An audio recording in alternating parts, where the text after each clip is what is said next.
పిలాతు దగ్గర పోయి, పిలాతు గారు, గవర్నర్ గారు, యేసు ప్రభు బ్రతికున్నప్పుడు ఒక మాట చెప్తూ వచ్చాడండి. ఏంటో తెలుసా? ఆయన 3వ దినమున లేస్తాడని చెప్పిండు. మరి ఏం చేద్దాం అనుకుంటున్నారనంటే, ఇదిగో మీరు మాకు అవకాశం ఇస్తే, మా దగ్గర కొంతమంది బలవంతులు ఉన్నారు, కొంతమంది సైనికులు ఉన్నారు, మీ దగ్గర కొంతమంది సైనికులు మాకు ఇవ్వండి.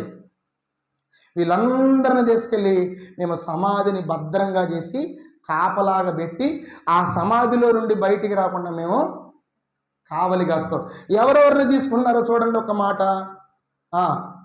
65వ వాక్యాన్ని చూడండి.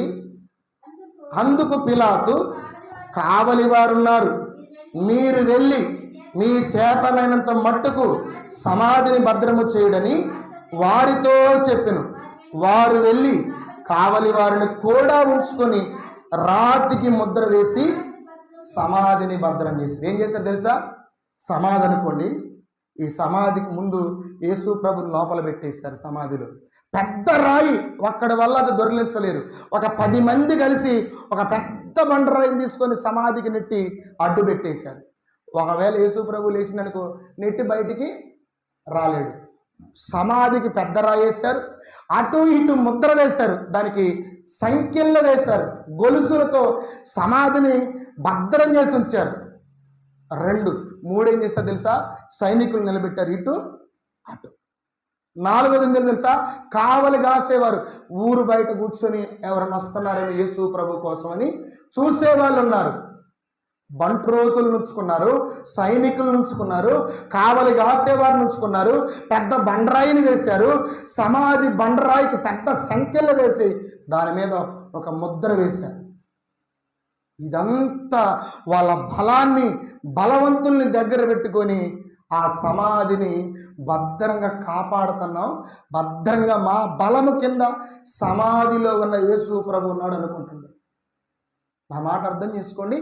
మా బలము కింద, మా అధికారము కింద, మా శక్తి కింద యేసు ప్రభు లోపల ఉన్నాడు అనుకుంటున్నారు. 3వ రోజు రానే వచ్చింది. ఏ రోజు? 3వ రోజు ఆదివారం. చూడండి ఆ మాట. ఆ విశ్రాంతి దినము గడిచిపోయిన తర్వాత ఆదివారమును తెల్లవారుచుండగా మగ్దలేని మరియు వేరొక మరియు సమాధిని చూడవచ్చిరి.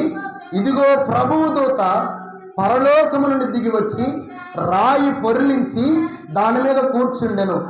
అప్పుడు మహాభూకంపము కలిగెను. ఆ దూత స్వరము మెరుపువలె నుండెను. అతని వస్త్రము హిమమంత తెల్లగా నుండెను.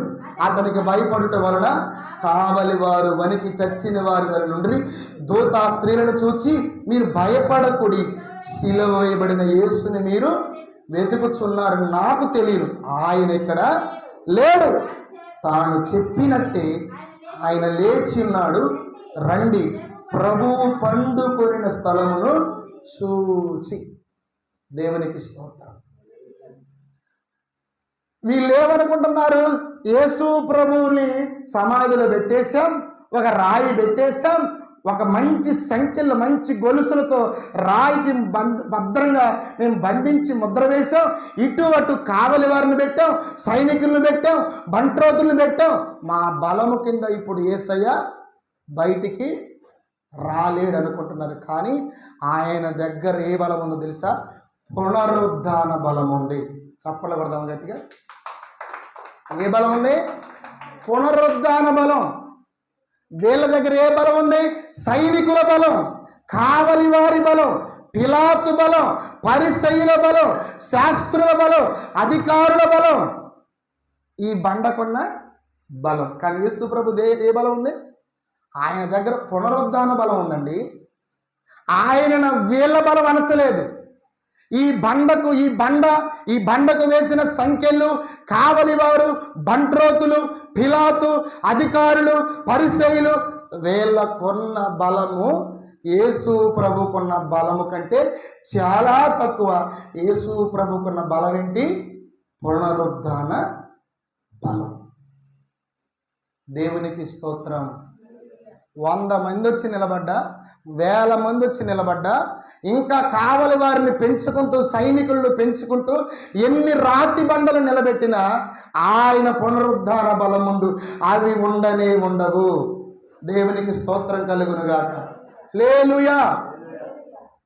ఆయన ముందు, ఆయన పునరుద్ధాన బలం ముందు ఎవరు నిలగలరు?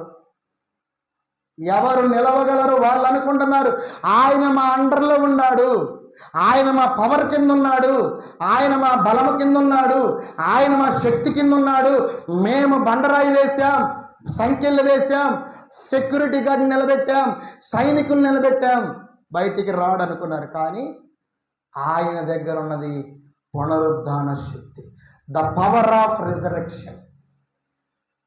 ఏముందక్క? Power of resurrection.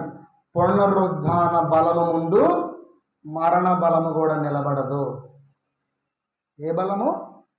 మరణ బలము కూడా నిలబడదు.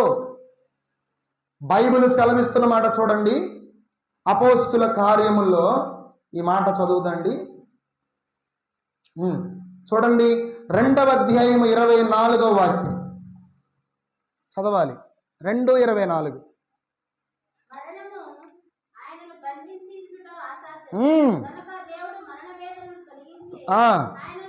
చాలు. మరణము ఆయనను బంధించి ఉంచుట అసాధ్యం అనుకున్నారు. సమాధిలో పెట్టేసిన యేసు ప్రభు మరణించాడు అనుకుంటున్నాం, మరణదూత కావలిగా ఉన్నది అనుకున్నారు. కానీ ఈ వాక్యం ఏం సెలవిస్తుంది తెలుసా? మరణము ఆయనను బంధించి ఉంచుట అసాధ్యం. మరణానికి చేత కాదు యేసు ప్రభుని ఆపడము, మరణానికి ఆ శక్తి లేదు యేసు ప్రభుని బంధించడము, మరణానికి ఆ బలము లేదు యేసు ప్రభుని సమాధిలోనే ఉంచడం. మరణ బలము కంటే యేసయ్య దగ్గర పునరుద్ధాన శక్తి ఉన్నది, పునరుద్ధాన బలం ఉన్నది. యేసు ప్రభుని బంధించి ఉంచుట ఎవరి తరము కానే పిలాతు అనుకున్నాడు, శాస్త్రులు అనుకున్నారు, పరిసయ్యులు అనుకున్నారు, ప్రధాన యాజకులు, అన్న కైప అనబడిన వారులు అనుకున్నారు, సైనికులు అనుకున్నారు, బంట్రోతులు అనుకున్నారు, కావలి వారు అనుకున్నారు. ఎవరైతే యేసు ప్రభుని మేము సెలవేసి చంపేసి సమాధిలో పెట్టామో ఆయనకి రాడు, లెగవడు, పునరుద్ధరణుడు కాడు అని అనుకున్నారు. కానీ వాళ్ళ బలము దగ్గర యేసు ప్రభు బలము చాలా రెట్లు గొప్పది. ఆయన దగ్గర ఏ బలం ఉంది? మనలాంటి బలం కాదు, ఆయన దగ్గర పునరుద్ధాన బలం. చెప్పండి నాతో, ఏ బలం ఉంది? పునరుద్ధాన బలం, పునరుద్ధాన బలము.